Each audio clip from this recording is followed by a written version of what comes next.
Hello everyone, I hope you're doing well. Today I want to talk about a film called The Menu. It caught my eye a few months ago and has piqued my interest since. For starters, I find the trailer gives way too much away, as always nowadays. Basically, it spoils the entire thing, so if you're interested in the film, don't watch the trailer. However, the idea of having a thriller set in a highbrow culinary world headed by none other than raw fiends themselves seems like too cool of an idea to pass by. Now, I'm going to go off on a bit of a tangent, but please bear with me for a moment. My intrigue for this film spiked even further when I heard that Adam McKay and Will Ferrell were producers. Of course, it's anyone's guess to see how much creative influence they may have had on the script or the production of the film itself, but it's an interesting detail that got me excited. I mean, these guys are responsible for a slew of well-respected satire films together, most notably the Anchorman films. Though it was a total bummer when these guys had a falling out and haven't made any films together in years. I don't follow celebrity gossip, and I have no idea how bad things are between them, but it seemed like the relationship was over for good. Could this be a sign of hope for the future? Regardless if they make a film together, I hope they can work out the differences and stay friends. Life's too short for grievances, and I wish them well, whatever their circumstances may be. Namaste and all that.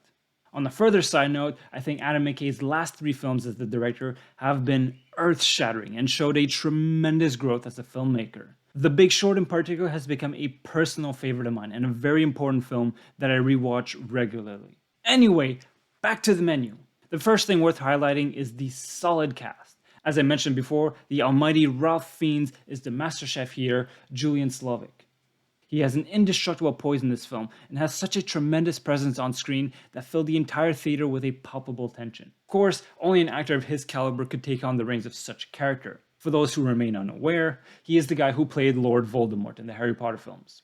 As well as a bunch of other nice guys, depending on the film of course, because there's also that insane Nazi commandant he played in Schindler's List. Anyway, we have Anya Taylor-Joy who's playing Margot, who's essentially the audience surrogate. She's on a beautiful roll with her career right now, and this is just another stepping stone along her winning streak. She shows passion, wit, and a backbone strong enough to go toe-to-toe with the chef. There's a glorious scene near the end of the film where she just sticks it to the man, so to speak. It was incredibly satisfying to see. We also have Nicholas Hoult, who brings Margot to this exquisite restaurant as his plus one. I've seen him in a number of films by now, and I think this is easily one of his most memorable performances. And I think he is by far the most unlikable character of the entire group, and that is saying something. There's also Hung Chau as Elsa, the restaurant captain, who has a delightful little role. I love how completely unfazed she is with the complaints of the customers, and her counters are epic. 100% critical hit rate. God damn. And in the interest of time, I won't go over in detail for the rest of the cast. Essentially, you have the rest of the customers. All of them come from different backgrounds. You have your crypto bros, an actor long past his prime with his unhappy wife, another unhappy couple, and a food critic. Anyways, you get the idea. Though they all have different life paths, they share one common element, that they are the elite class of society. And then there are the cooks, who follow Chef Slovic with religious fervor and military fashion. Their lifestyle is indeed quite Spartan, and the whole thing gives off a very strong cult vibe. For further high praise that the menu should receive is on its aesthetics, most notably the tension. I mentioned briefly already, but the air in the cinema was electric. I love how even the guys sitting in front of me, who were constantly checking their phones initially, just totally got sucked into the experience. Everyone was glued to the screen. Whenever the chef would clap his hands to announce the next meal, it would be like a thunder strike. These moments stand shoulder to shoulder with any jump scare of any other horror film. And on that note, the film rides the line between thriller, satire, and horror. It's a beautiful balancing act that works well for the most part. And we can't move any further without mentioning the beautiful presentation of the exquisite meals that were prepared for our high-class guests. It's all perfectly calculated, and it is quite a visual spectacle to see. The location of the entire film is almost exclusively on a single stage, where we see the guests feast and the cooks working in an open concept kitchen for all to see their craft. It's all quite theatrical, pun totally intended. Though there is a lot I appreciate in the menu, I do have some points of criticism. Honestly, I find the film to be rather predictable. I mentioned the trailer earlier, that just spoils the whole thing. But after a quarter of the way through the film, even if you haven't seen the trailer, I pretty much knew how things were going to end. Sure, there are plenty of clever surprises along the way, and they do work wonderfully. But on a macro level, if the trailer doesn't spoil it for you, the film practically tells you how things are going to go down, and it's not really subtle at all. Just that shot of the doorway closing subconsciously tells you everything you need to know. Next, the speeches that chefs love gives for each new meal are compelling and thought-provoking. And I love how the themes of the evening's theatrics are woven into the presentation of the meals. This is definitely a plus. But honestly, if I do have a point of recommendation for you, go in this film with the expectation to just suspend your disbelief, because I find the justifications for their actions to be rather questionable.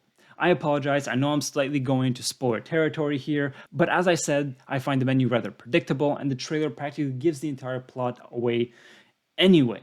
My point is, not all crimes are equal, yet everyone shares the same fate in the end. Which leads me to my last point of criticism, which is that I find that most of the cast are pretty one-dimensional. Without going too much in details, I found there are very little things we discover that makes these characters grow throughout the experience. And I mean that for either their actions in the present or about information we learn from their past. There are perhaps a few interesting moments here and there, but they all feel terribly paper thin.